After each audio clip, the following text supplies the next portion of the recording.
Salut, on se retrouve pour une nouvelle vidéo avec Five. Aujourd'hui, je vous présente les photos que j'ai fait pendant mon petit périple à la montagne.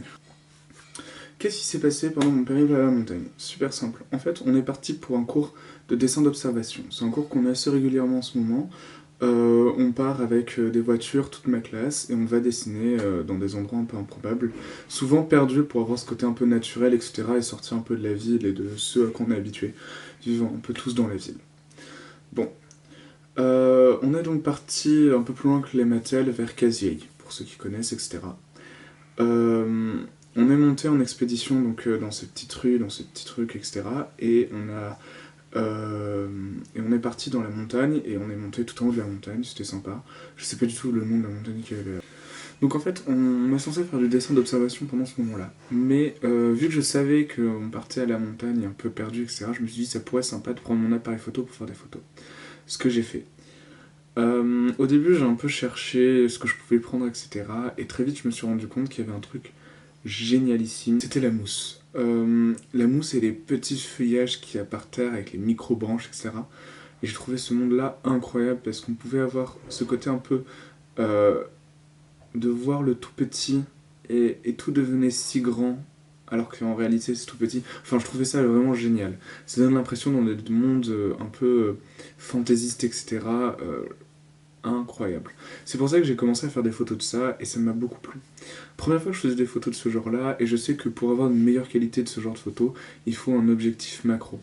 Puisque là, la plupart du temps, la plupart du temps, les parties les plus proches de mon objectif sont floues, et parce que j'ai pas d'objectif macro. Mais je me suis quand même beaucoup amusé. J'ai fait un total de plein de photos. J'en ai sélectionné 6 pour faire le montage, et il y en a vraiment énormément. Les 6 que j'ai sélectionnés sont pour moi les plus réussis.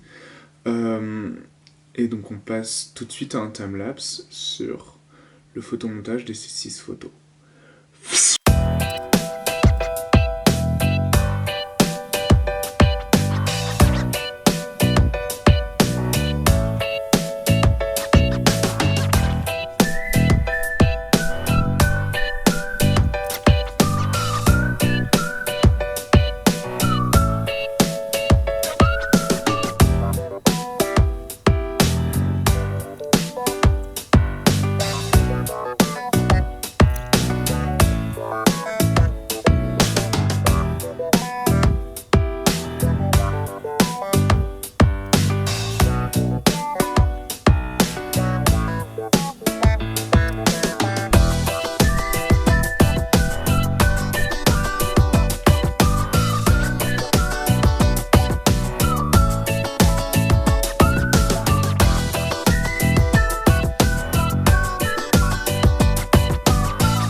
Donc voilà, comme vous l'avez pu le voir, j'espère que vous avez compris ce que je voulais dire par transformer des choses petites en des choses extrêmement grandes. Ça veut dire que quand on regarde les photos, on pourrait s'imaginer être dans un monde un peu fantaisiste où tout est grand, tout est beau, tout est magnifique.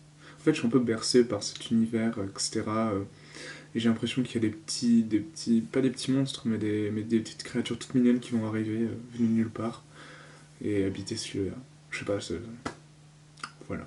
C'est vraiment super. Moi, je vous conseille d'aller voir la nature, etc. C'est incroyable ce qu'on peut y trouver. Juste les dessins d'observation dans des lieux peu probables comme ceux-là sont géniaux. On y apprend plein de choses, on y fait plein de trucs, et c'est trop bien. Les gens s'en rendent pas compte, mais à côté de chez nous, des fois, on trouve ces trucs incroyables. Et des fois, regarder dans les détails et le plus petit nous permet de se rendre compte de ce par quoi on est entouré. Et j'ai trouvé ça super intéressant de faire ça avec ce cours. Le montage photo, qu'est-ce que j'ai fait finalement? J'ai accentué énormément les verts. Il y a certaines photos où j'ai essayé de basculer ça vers du turquoise pour donner un petit côté un peu... C'est naturel, mais on dirait pas que c'est naturel. Un côté un peu fantaisiste et par ce turquoise-là. Le but était de rajouter un peu de contraste sur les images, pas toutes parce qu'au début j'y ai pas pensé, mais surtout sur les dernières, j'ai essayé de rajouter un maximum de contraste, et en plus de ça, rajouter un maximum de vert pour que le vert soit pétant et pour qu'on le remarque mieux. Euh, j'aurais pu faire de meilleures photos, et vu que c'est la première fois que je shootais ce genre d'éléments, je sais qu'elles sont pas oufissimes, mais ça commence à donner un truc, et je me dis, si je continue dans cette voie-là, ça peut être super bien. Après, à voir si je retombe sur un environnement un peu similaire, parce que cet environnement est très particulier. Le fait que ce soit entouré de roches, ça crée un environnement en part entière. On peut pas vraiment faire ça dans tous les environnements, la ville, c'est pas possible, etc. Enfin voilà. Faudrait que je retombe sur un environnement similaire. Mais c'était déjà super cool de m'amuser avec ça. J'espère pouvoir en refaire, avoir l'occasion de refaire des trucs un peu de ce genre-là, parce que je me dis que je peux faire encore mieux vu que j'ai déjà des connaissances là-dessus. Enfin, j'ai déjà un minimum d'expérience là-dessus et je sais qu'est-ce qui rend bien, qu'est-ce qui rend pas bien à l'analyse de mes photos. Pour faire des photos similaires, il ne suffit pas d'un grand boîtier, etc. C'est super simple à faire. Et en termes de retouches, j'ai vraiment quasiment rien appliqué, comme vous avez pu le voir. Le timelapse était assez rapide, et ça c'est dû au fait que j'ai pratiquement rien à appliquer. Merci beaucoup d'avoir suivi cette vidéo. Hop, on se retrouve pour une prochaine vidéo, comme d'habitude, soit le mercredi, soit le samedi. Il y a 2 vidéos qui sortent par semaine en ce moment, c'est vraiment génial, on avance à fond. Et c'est pour ça que si vous voulez avoir plus de vidéos de ce genre-là, plus d'explications de comment je fais mes photos, etc., abonnez-vous, c'est super simple. Vous pouvez me suivre sur Instagram où les photos ont été postées il y a déjà un petit moment. Puisque je publie plein de choses et je les publie dès qu'elles sortent. Là, le temps que je tourne la vidéo, que je monte la vidéo, que je la programme, parce que j'ai pas envie qu'elle sorte à n'importe quel moment, je trouve pas ça intéressant.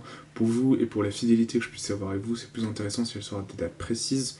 Et là, c'est le mercredi et le samedi, il y a déjà une vidéo qui est programmée pour le mercredi, donc elle sortira forcément après. Donc voilà, et puis après j'aime bien avoir un peu d'avance sur les vidéos, ça peut être sympathique, puisque si j'ai besoin de faire une pause, etc., pour m'attaquer à des projets un peu plus gros, je peux me permettre de faire une pause sans avoir à me soucier des vidéos qui peuvent sortir. Ça c'est cool. Ensuite, qu'est-ce qu'on m'a à dire? Je suis assez content du résultat, et je vous conseille de vous aussi essayer d'en faire, c'est trop bien, si vous avez la possibilité d'en faire. Merci beaucoup d'avoir regardé cette vidéo, abonnez-vous, je sais pas si je l'ai dit, ouais bon, tous ces amis.